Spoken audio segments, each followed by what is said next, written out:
اللہ تعالیٰ جب کسی کو امانت دار بنائے تو آمین کا فرض ہے کہ اس امانت کی حفاظت کریں۔ حکمت و دانائی مفلس کو بادشاہ بنا دیتی ہے۔ صرف خدا ہی تمہارے دل کا بوجھ ہلکا کر سکتا ہے، اس لیے خاموش رہو۔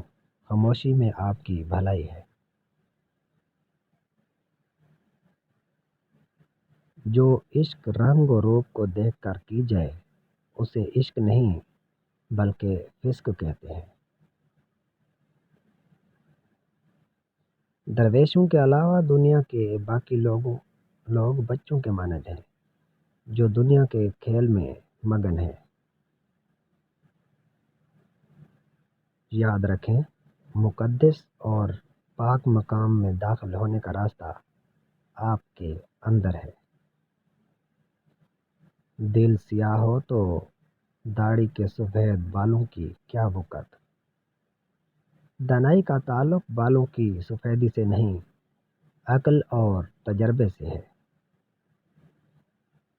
اگر میرا علم مجھے انسان سے محبت کرنا نہیں سکھاتا تو ایک جاہل مجھ سے 1000 درجہ بہتر ہے۔ خدا تک پہنچنے کے بہت سے راستے ہیں، لیکن میں نے خدا کا پسندیدہ راستہ مخلوق سے محبت کو چنا ہے۔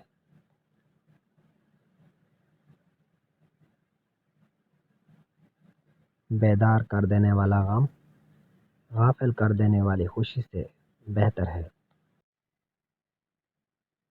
اگر تم عظمت کی بلندیوں کو چھونا چاہتے ہو تو اپنے دل میں انسانیت کے لیے نفرت کے بجائے محبت آباد کرو۔ دوستی کی کشتی میں پہلا سوراخ شک کا ہوتا ہے۔ غمگین نہ ہو، جو بھی انسان کھو دیتا ہے اسے کسی نہ کسی اور نعمت کی صورت واپس پا لیتا ہے۔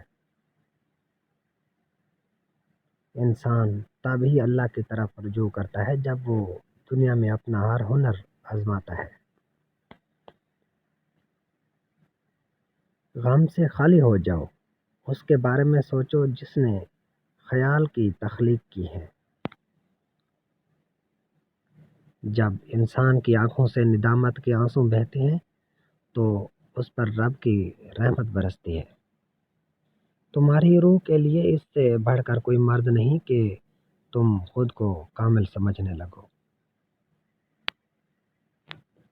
خاموشی سمندر ہے اور گفتگو نہر کی طرح ہے۔ تجھے سمندر تلاش کرنا ہے تو نہر کی تلاش نہ کر۔ دنیا تمہارے پیچھے دوڑے گی اگر یہ 3 اصول اپنا لو: یقین، نظم و ضبط اور بے لوث لگن۔ دوستو، اگر ویڈیو پسند آئی ہے تو اس ویڈیو کو لائک کر دیں، دوستوں کے ساتھ شیئر کر دیں اور چینل کو بھی سبسکرائب کر دیں۔ شکریہ۔